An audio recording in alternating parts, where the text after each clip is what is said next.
Christie Brinkley is grateful to be alive after a 1994 high-flying ski adventure turned into a near-fatal nightmare. On Monday, the 25th anniversary of the helicopter crash that almost killed Brinkley and 5 others in Telluride, Colorado, the model reflected on the terrifying incident and her perspective on life since that day. Get push notifications with news, features and more. Follow along with the sentimental Instagram post. Brinkley, 65, also shared the April 18, 1994 issue of People, which she featured on the cover of, showing off her injury from the accident, a bandaged splint on her swollen left wrist. This happened 25 years ago today, and not a day goes by that I have not counted my blessings for being alive. Brinkley captioned the post. I know for a fact that tomorrow is not a guarantee and that each day is a gift and an opportunity to make sure that everybody we love knows it. Yellow heart, yellow heart, yellow heart, yellow heart, yellow heart, yellow heart, yellow heart, yellow heart, yellow heart, yellow heart, yellow heart, yellow heart, the mom of 3 added. In 1994, Brinkley, then 40, embarked on a heli-skiing tour in the San Juan mountain range with 5 other friends: Ricky Taubman, a Los Angeles real estate developer; Sandra Will Carradine, the founder of Telluride's Sheridan Arts Foundation; Carradine's 11-year-old son, Cade; pilot Tom Sharp; and ski guide Mike Friedman. Though the model was vacationing in Telluride with daughter Alexa Ray Joel, then 8, she was not on the helicopter for the trip. Brinkley's husband at the time, Billy Joel, was also not present during the incident, as he was away in Chicago on tour. Related, Christie Brinkley cover story, I Am Alive, Volume 41. No. 14. Instead of using a typical ski lift, heli-skiing is when people pay a daily fee to rely on a helicopter to transport skiers to a remote peak and lift them back up to the top of the mountain after each run down the slope. While the adventure sounded ideal at the time for Brinkley and her crew, the group quickly learned of the potentially deadly perils of heli-skiing after they survived a horrific accident 12,800 feet up a mountain with few injuries. Before Brinkley and her companions were allowed to fly that morning, they were instructed for 45 minutes about avalanches and other aspects of heli-skiing.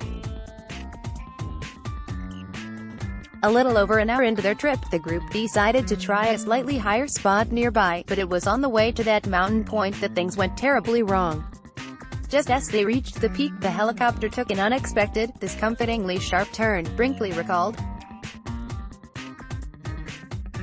The sharp movements continued until the chopper began a precipitous, 200-foot tumble down a 40-degree incline. Related, Christie Brinkley and her kids talk about the personality traits they all share. Just boom, boom, boom, pow, said Brinkley. I would look out the window and see sky, mountain, snow, sky, mountain, snow. At some point, Brinkley recalled, she began thinking, I am going to die. Right now. Like this? A ski trip. Today? But as the helicopter slid downward, Brinkley said she became totally focused. All of a sudden I said, Alexa, I suddenly thought, I am her mother, and she needs me. I am not going to die. I refuse. I won't. With each blow I would call out her name. It was just machinery and me. Alexa, smash. Alexa, smash. The model eventually fell out of the helicopter's open door, landing in the snow on her back.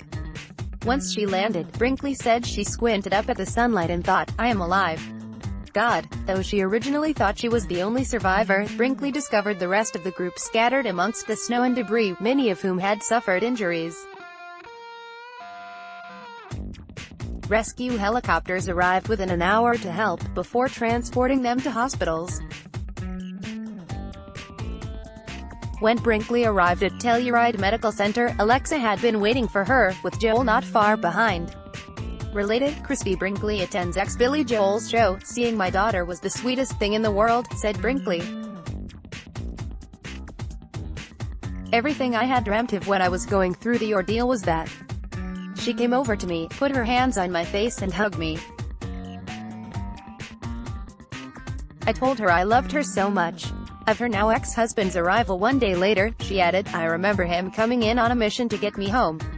In the wake of the crash, Brinkley believed a deeper appreciation for family and life was one of the lessons to come out of the miracle. Maybe I'll have the patience to be a better mom, she said in 1994.